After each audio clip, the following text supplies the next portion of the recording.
നാടിൻ നന്മകനെ പൊന്മകനെ മുത്തായവന് മിന്നും സൂര്യനും ചന്ദ്രനും ഒന്നായവന് കാലം കാത്തുവച്ച രക്ഷകന് സംഹാരകന് ഞങ്ങൾ കണ്ണനായി വന്നവനെ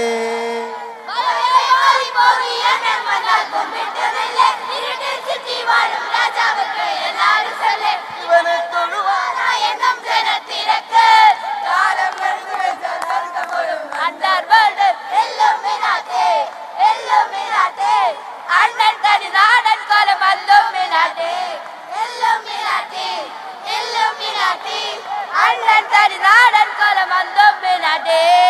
രചന ഉഷാറാണ്. അവർക്കൊന്ന് തുടങ്ങി കൊടുക്കേണ്ട കാര്യം ഉണ്ടായിരുന്നുള്ളൂ. നമ്മള് പാട്ടുപാടി കൊടുത്തപ്പോ അവര് ഗംഭീരമായിട്ട് അവരെന്നെ അങ്ങോട്ട് പാടി തുടർന്ന് ബോണത്തലയുടെ പാട്ട് ഇത്തവണ പഠിച്ചില്ലെങ്കിലും ആവേശത്തിലെ ഈ പാട്ട് പിള്ളേർ പൊളിയാണ്. അപ്പൊ ഞാൻ നിഖിലേക്ക് എത്താം. ഞാൻ സൂരജ് ഒന്ന് പോകുന്നു. സൂരജ്, അപ്പൊ ഫ്ലാഗ് ഓഫിനുള്ള ക്രമീകരണങ്ങളെല്ലാം പൂർത്തിയായെന്ന് അറിയുന്നു. അവിടെ ഇപ്പോൾ സൂരജിനൊപ്പമുള്ള ടീം ഏതാണ്? വിവരങ്ങൾ. നമ്മളോടൊപ്പം നിൽക്കുന്നത് ഇതാ കല്ലൂറിസ് വലിയ ഒരു പാട്ടൊക്കെ പഠിച്ചില്ലേ? ഏതാ പാട്ട് പാടാൻ പറ്റിയ പാട്ട് ഏതുള്ള? അറിയില്ലേ? പാട്ടറിയില്ലേ? ആ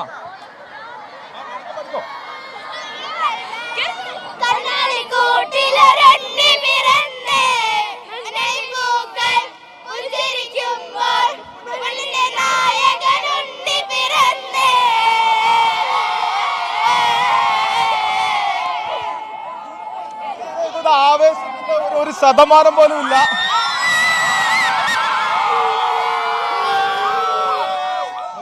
അതായത് ഇത് ആവേശത്തിന്റെ ഒരു ശതമാനം പോലും ഇല്ല. അതായത് ഇത് സ്വരാജ് റൗണ്ടിലേക്ക് എത്തണം. എത്ര മാത്രമായിരിക്കും ഇവരുടെ ആവേശം അല്ലെങ്കിൽ ഇവരുടെ ചുവടുകൾ എന്നൊക്കെ കാണണമെങ്കിൽ ഈ സ്വരാജ് റൗണ്ടിലേക്ക് നീങ്ങണം. ഇപ്പോൾ നമ്മളുള്ളത് സെന്റ് തോമസ് റോഡിലാണ്. ഇവിടെ നിന്ന് നമ്മൾ സ്വരാജ് റൗണ്ടിലേക്ക് കയറി തുടങ്ങിക്കഴിഞ്ഞാൽ ഒരു ചുവട് പോലും പിഴക്കാതെ ഈ പാപ്പാമാരെല്ലാവരും പാട്ടിന് നൃത്തം ചെയ്യും.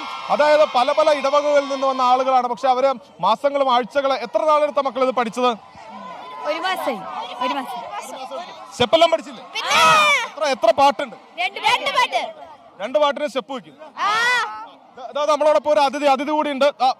മിനിസ്റ്റർ ചേരുകയാണ്, കെ രാജൻ ചേരുകയാണ്, റവന്യൂ മന്ത്രി കെ രാജനും കൂടി.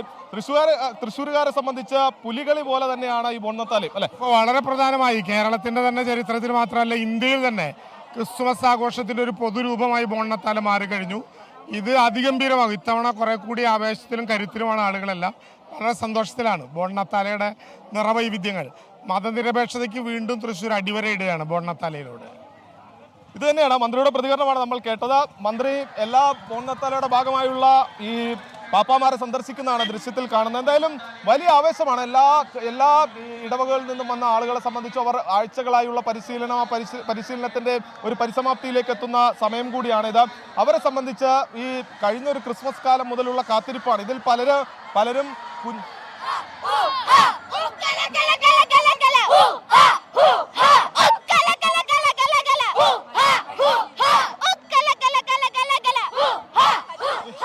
ഈ പാപ്പയുടെ പേരെന്താ? പാപ്പയുടെ പേര് ഏത് ക്ലാസ്സിലാണ് പഠിക്കുന്നത്? എവിടെയാ സ്ഥലം? ഇതാണ് പ്രജിൻ. അതായത് ആവേശം അങ്ങനെ അലതല്ലുകയാണ്. നമ്മളിപ്പോൾ നിൽക്കുന്ന സ്ഥലത്തേക്ക്, അതായത് ഇങ്ങോട്ടേക്ക് കൂടുതൽ പാപ്പാമാർ വന്നുകൊണ്ടിരിക്കുകയാണ്. ഇപ്പോൾ അല്പസമയത്തിനകം തന്നെ ഇതിന്റെ ഔദ്യോഗികമായുള്ള ഫ്ലാഗ് ഓഫിംഗിലേക്ക് കടക്കും. പ്രജിൻ.